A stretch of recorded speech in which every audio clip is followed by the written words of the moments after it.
In the Palm Beaches, festivals shine all the time. There's something for everyone. Explore the world of festivals day and night. From the pre-festivities to the heart of the festival and beyond, where every beat, every sight, and every bite adds to the experience. What are you waiting for? Let's go. I'm Cindy Hing, your host of FestQuest of the Palm Beaches.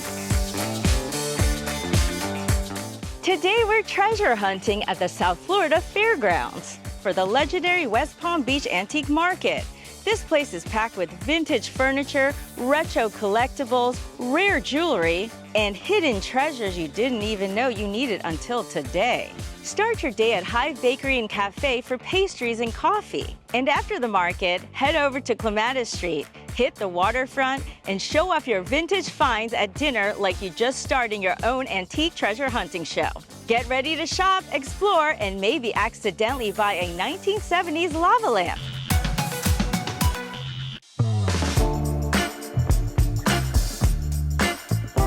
You have been producing antique festivals for over 35 years. How did that begin? Family business? Completely family business. My dad, when I was a toddler, owned a rental property, found some old bottles, became an antique dealer.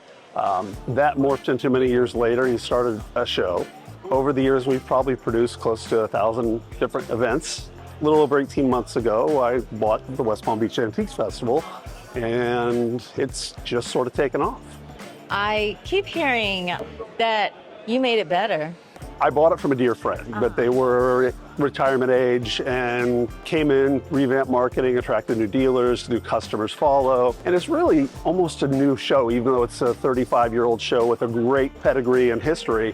But we've really been able to reinvigorate it, and that's the byproduct of great team, great dealers, great customers. Nobody comes to the show to see the promoter. So we're at the South Florida Fairgrounds. Yes. And it's 80,000 square feet. Yes. It just goes on and on and on. We have just over 300 vendors here this month. Next month, it'll be closer to 400.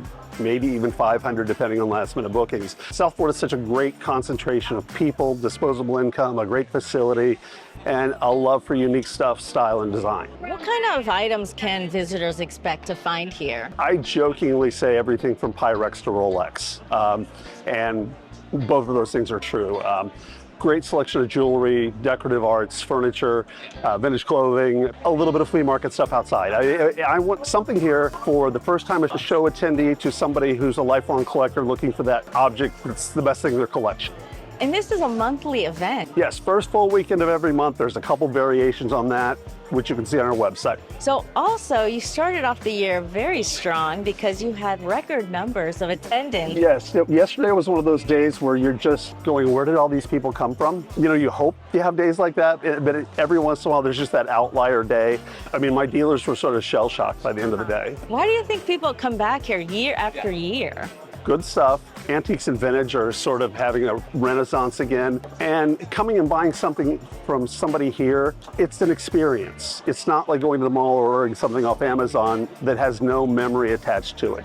Maybe you met a nice dealer. Maybe you went to the show with a friend or a family member. When you look at that object in your home, it has some meaning to it. Mm-hmm. You know, and it has history. Yeah. Well, not only does it have history, but you've attached your own memories to it. Yes. Everyone keeps telling me that February is the big show. What's so special about it? Shows, especially monthly shows, depending on where they are in the country, they shrink and grow based on the weather, based on down here, obviously more people here in the winter. In the Midwest where I live, our biggest events are May and September, which are typically the nicest weather months outside. So it varies, but every show kind of shrinks and grows based upon those factors. Mm-hmm. Is there anything that you want to tell people who are thinking about coming for the first time? Give it a shot. There's probably 1 million unique items here. I mean, that's a rough guess. And again, everything from entry-level stuff, that wall art, a cool vintage shirt, to a Patek Philippe, a Rolex, you know, the expensive jewelry, and that's by intent. That's what we want to have here. You specialize in designer handbags. How did the love for that begin? So I've always had a flair for fashion. I like designer goods, and I decided that if I started selling handbags, that would probably be a good business for me. If I want to purchase a bag, how do I know it's authentic? Good question. So all of our bags are authenticated. We only sell designer goods. We have 3 authenticators that work with us full time, and nothing gets past our front door at our warehouse unless it's authenticated. So you don't have to worry. Anything that you buy from us, you could take to a Chanel store, Gucci store, Louis Vuitton store if it ever needs repair, and know that it's always the real thing. What kind of variety of handbags can I expect to find here? So we have an assortment of basically everything. We have new bags. Most of our bags are pre-owned, but we also specialize in a lot of vintage and a lot of limited edition pieces. We bring in pieces that you really can't find everywhere. Do you do consignment? Okay, so we don't do consignment. That's why we're very particular with the condition. So what you would do is you would offer me the bag. Once we agree on the price, you don't have to wait for us to sell it, and we will pay you outright. Amazing. We do our own authentication, and then there are also outside companies that we use that are very seasoned in authentication. So you don't have to worry about authentication. Every single bag that you would purchase from us is authentic. That's amazing. I feel like I'm in good hands with you. I know you are. You have a smorgasbord of items here. How did you collect them? I mainly just go around to thrift stores, storage units, and I work with moving companies, and I go through everything and I try to find the items of value. And Storage lockers? Just like the show? one storage unit I did, a guy was moving to Germany to take care of his mom. I paid him a small amount and I cleaned it out, and that turned out to be a really good storage unit. What's the coolest thing you ever found in a locker? A long story short was a lure by a guy named Jim Pfeffer, injured in World War I, and he would hand carve a fishing lure and give him as a gift. I put it on eBay, $9.99. I woke up the next day and it was up to $1,000. And the ultimate sale price was $3,555. What's the most interesting piece that you have here today? I would have to say that it would be the bronze that I have over there. It's by an amateur artist, and he commemorated the building of the Berlin Wall, and what I think is the death of the very first person who ever died trying to escape East Berlin. It's just a really neat historical piece. That's a really interesting piece. How many Benjamins would that set me back? Just about 4 stacks. Woo! We're here with Brett, the king of costume jewelry. It's very complimentary, thank you. So Brett, what are you selling here? It's mostly American and European vintage costume jewelry, primarily 1920s to actually current day, including Chanel. Things need to be 20 years or older, other than certain new designers.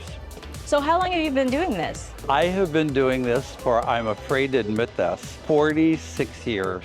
So do you have any tips for people that are coming here just starting out? My advice to anyone is buy what you like, buy what you love.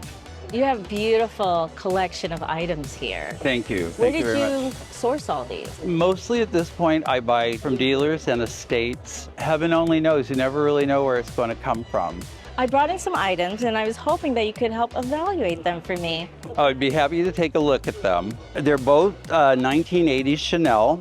This set's a little better because of the glass, but this set was very popular because of the handbags. Yes. These would range anywhere from $300 to $750 a pair. I'm gonna miss you guys. So many shells. I feel like I'm under the sea. Under the sea with me. Yeah, exactly. How did this all start? Was it a hobby? God brought me to the world of shells from St. Louis to Sanibel Island when I was 5 years old. How did these go from being in the ocean to now being artwork for the home? When I get the shells, the animal has to be taken out, usually for food. The shell has to be clean. It takes me about 2 hours. Hello? I heard you're an expert in a certain kind of seashell. I wrote a book on Spondylus americanus. It's a type of a long spiny oyster that comes from deep sea out along the Florida Atlantic coast and down towards the Keys and up through the Gulf and the Panhandle, usually 30, 40 miles out, 100 to 200 feet deep. What else do you sell here? There's Spondylus princeps from Baja, Mexico, all kinds of Spondylus there from the Philippines. And what is the maroon one that's over there? So these are my corals, and I work with a friend of mine who is an importer of selected specimens out of the Solomon Islands. Thank you so much for sharing. It was shellerific. Yay! I love coming to this event. I always find something very unique to purchase and always walk away very, very happy. I come every month. It's been a tremendous show. I've had to go back and reload twice. Great turnout, excellent promotion. I cannot wait for the next one. It's a tremendous event. South Florida and this facility has everything it needs to make this the best monthly market in the country. And that's what we're going to do.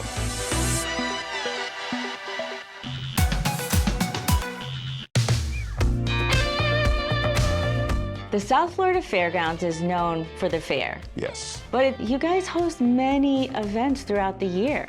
What makes this such a hot spot? Well, I think it's our location. We're central Palm Beach County, and we've got a great facility here with great infrastructure and a big parking lot, so events can get in and get out and be well attended. How many events do you host here annually? We have about 78 events a year here, so about 1.5 events per weekend. And that doesn't count the amphitheater events, the concerts and all those things that go on. How do you decide which events to have?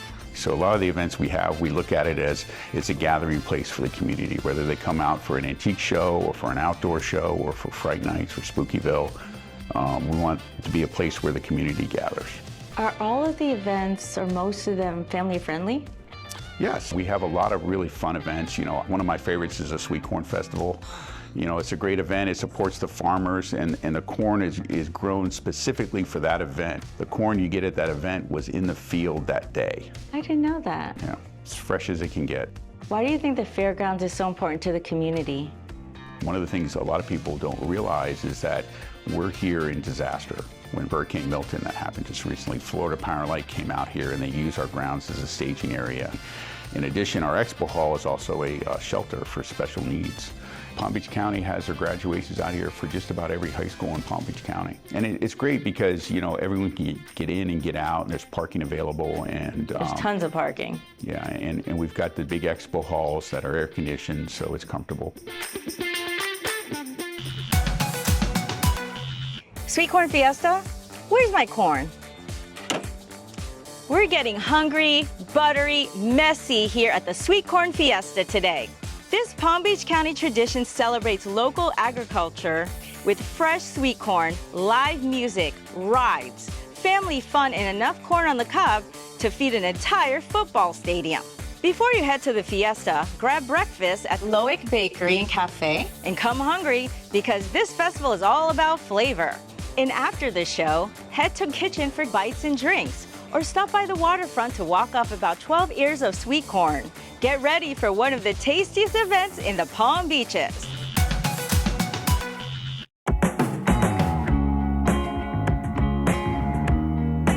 We're at the 26th Sweet Corn Fiesta. I'm here with the co-chair. So this festival celebrates the sweet corn that came from the Glades. We are celebrating Palm Beach County sweet corn because we're the largest producer of sweet corn in the world. Not just Florida, not just the United States. In the world. You guys are feeding America. We absolutely are. If you're eating sweet corn anywhere in the United States, you're probably eating Palm Beach County sweet corn right now. Wow. There were so many things going on today. Walk me through everything that went on. Well, we had so much going on today, and it was a great event, from all of the food vendors to the contests that we had, the live music, and then we had, of course, the corn shucking contest, which were really exciting, always a big draw. Where the crowd was going wild. Yes. We do the children first, it's very competitive, and then we also do the adult corn shucking contest, and that's a lot of fun. The adults really like that. Then we move into the corn eating contest, where we have the amateur corn eaters. What is your name, and what is your eating experience? My name is Cindy, and I love sweet corn, but I don't know, I'm gonna do my best. We are ready, judges are ready for the eating contest among the adult females. 3, 2, 1, go! She's using what's known as the chipper. You get a lot of niblets flying, and she's using the toilet paper roll method, which is also very, very difficult on the lips. This is like niblet town over here. 3, 2, 1, and put down your corn. Wow. They compete for first place and second place and third place, and I don't know how far we go in that, but there are cash prizes. But The big deal is the professional eating contest. We attract corn eaters from across the United States. They fly in and they compete for cash prizes of, I think, $2,500 for first place, and which is a pretty big purse, but that is a real crowd pleaser. People will come and reserve their seats in the bleachers from 11 o'clock in the morning. They find their spots where they want to sit, and they have somebody sit there and save those positions, and they'll stay here all day long. We're here with Badlands at the Sweet Corn Fiesta corn eating contest. Yes. So how do you prepare yourself mentally? Yeah, with this contest, it's more about, you know, your technique and if you have the stamina to go all 12 minutes. Go for different type of techniques, whether you do the typewriter or you rake it. Do you feed off of the crowd's energy? Oh, when you're yes. about to give up? Yeah, oh yes, oh yes. When I'm feeling like a little low or I'm getting tired, my jaw's getting tired, when the crowd, I just get the energy. When they're like, come on, Badlands, I just gotta get that second win. Can you do a little rap about Sweet Corn Fiesta and Fest Quest of the Palm Beaches? Yeah, I do a little rapping too. So yes, we here at the Sweet Corn Fiesta, Festa of the Palm Beaches. And you best to keep watching, keep tuned in because we're about to do this for the win.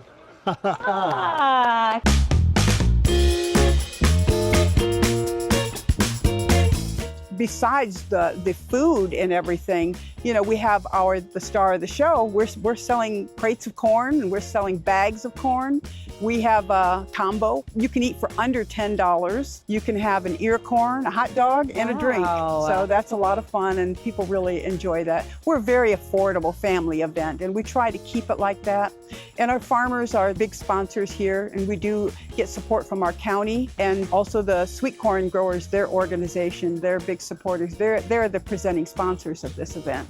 We're really grateful to our Palm Beach County commissioners because they really came out and helped us today. They volunteered and they also provide us with a grant that helps us to keep this event affordable for families. And there's not many places that you can go and feed a family so affordably and also attend the event. And also the rides. The rides are very affordable. They can do an all-day wristband for $10. There's not many places where you can do that. Does this event support any charities? We do scholarships for graduating high school students that are pursuing a degree in agriculture. And we also support the Lighthouse Cafe, which is a homeless shelter, and Soup Kitchen in Belglade. And there are just so many people that, you know, fall through the cracks and they just really need our help and support. We'll probably be taking them corn after this event as well. So not just a fun event, but it's benefiting the community and the farmers and everyone. And we also, you know, do other things. We support the 4-H in our area of the county. We support the Future Farmers of America. We have 3 chapters out in the Glades, and we support all of them as well. And we also provide them opportunities to volunteer to get their volunteer hours to graduate high school.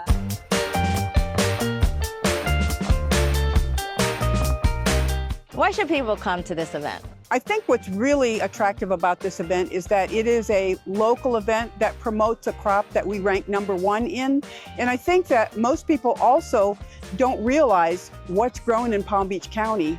And when it comes in season, many people are transplants from other areas and we welcome them gladly, but they don't know our growing seasons. They think that corn is available in the summer, where our season is from November all the way past Mother's Day. From now until Mother's Day, the farmers are shipping out about 1.5 million crates a week to other parts of the country. That's a lot. That's a lot. And you know what's really nice about this event is all the farmers you see here. Oh yes, I did see a lot of farmers who are volunteering. Yes. Just about every farmer is represented here today as a volunteer. I did see that. That's amazing. That really is. Yeah. I love the Corn Festival. It brings the community together. It brings the agricultural labor and people together and all the great work that they did. The food is good, the music is even better, and the corn is great. Well, I'll see you next year. We'll see you next year too. We're rocking into incredible food, culture, and music at the Asian Expo Food and Cultural Show. This is the kind of festival where every few steps you smell something amazing, from Asian delicacies to sweet treats. Before heading to the expo, fuel up with brunch in the downtown area. Then bring your appetite because you are definitely not leaving this festival hungry. And after the show, head to City Place or walk down Clematis Street while debating which festival food was the best. This is culture, food, music, and fun all rolled up in one giant celebration.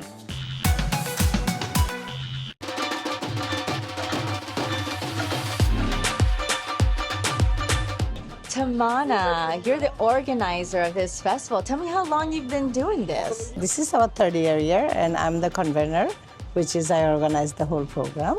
It's not only about Bangladesh, it's all about Asia.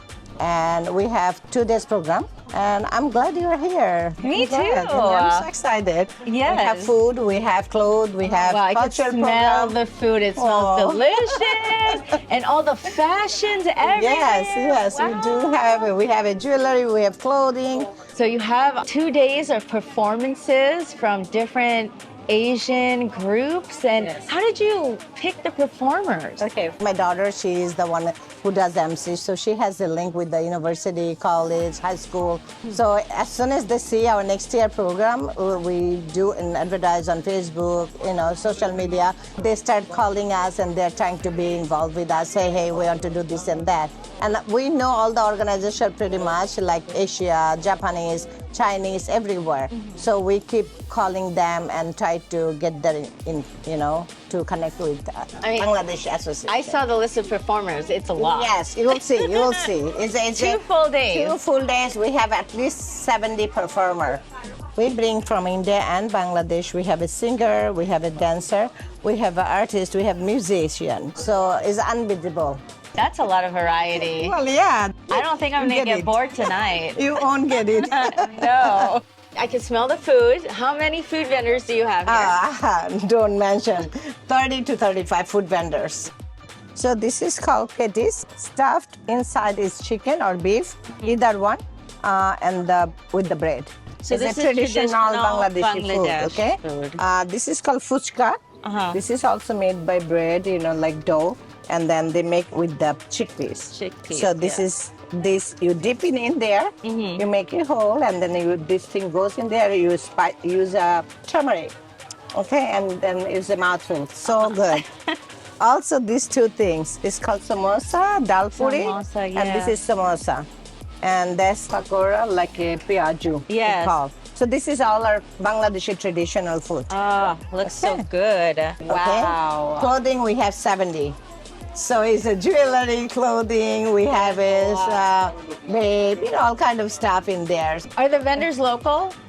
Some is local, some is out of state, pretty much. We have some came from Bangladesh also. Oh, wow. Yes. Tell me about the Bangladesh Association. I didn't realize until yesterday that there's a big Bangladesh community. Yes, we do organize all the community things. We have a fund which we've help for the students who has a problem, or like funeral, somebody passed away, we do their funeral. We do all kind of organization because it's a non-profit. That's so generous. You guys do all these things for the community. As I know, Doc Hill used to help us a lot.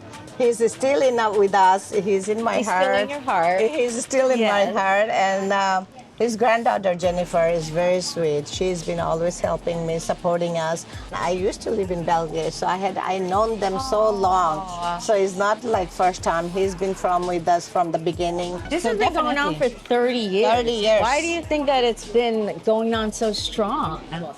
Each day is build up more. Every year we get more support. The young generation is coming. They have more idea, so everything is added up, and I think we're very strong in Florida.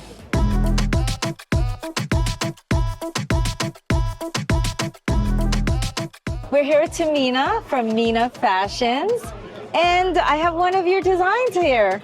Yeah, you look so beautiful. So tell me what this is called. So this is called a salwar kameez, our traditional Bangladeshi wear. Typically it comes with a 3-piece, the top itself, pants, and the scarf. This is traditional with all this beadwork? Yes. And all this embellishment right here, hand stitching as well too. So you see there's mirror work and everything else here. So what do you guys consider fancy then? Honestly, hey, this is fancy as well too.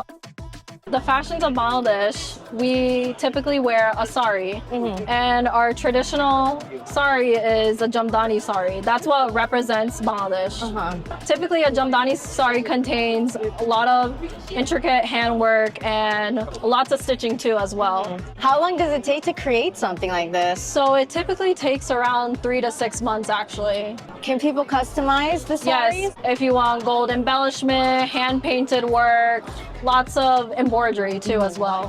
What about the jewelry? I always see a lot of bling. So yeah, lots of bling. Jhumkas and then bangles, headpieces, lots of bling. Tell me about the Bangladesh culture. We love hospitality. That's what we love to do.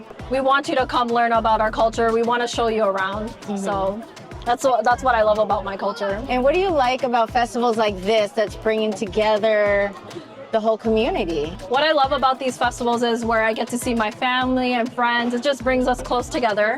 Everyone's having a good time, eating, going shopping as well too. So I know this is an Asian Expo, but I see a large Bangladesh community here, and I didn't even know that really existed in the Palm Beaches. Yeah. It gives us a glimpse back of home. Yeah, That's what it feels like. It really does. I was walking through the food area, and I got so nostalgic because I started seeing things that I grew up eating as a kid. And I got so excited, like, wow, because I've never seen that anywhere in Florida. So that was really exciting. It's exciting to see, It was, it was.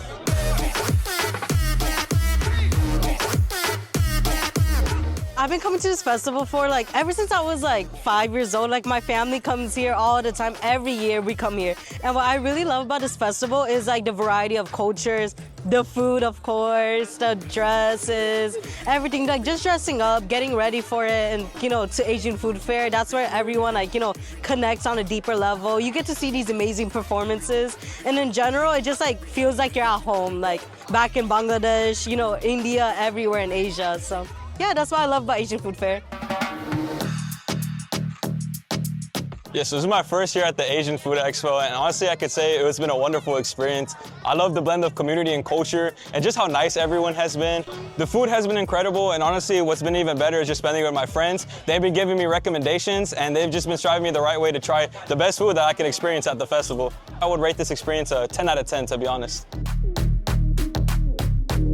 What I like about this festival, it brings the whole Bangladeshi and Asian community together, and it helps us build a more better connection with everyone. What I personally like about the fair is that all of my friends and family come to this fair, and it's once a year, so I really get to spend my time with them. Ramel, you did an amazing job out there. You were like a rock star. Oh, thank you so much. If you liked it. I did. How does it feel to play at the expo? This is really tremendously good. I mean, huge. I've never been here before. So beautiful city. I am in love right now. Aww. I will come back again.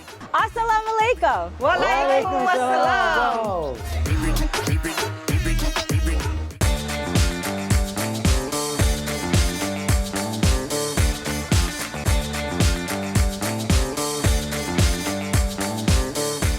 Accommodations provided by Best Western Palm Beach Lakes, proud recipient of TripAdvisor's Traveler's Choice Award.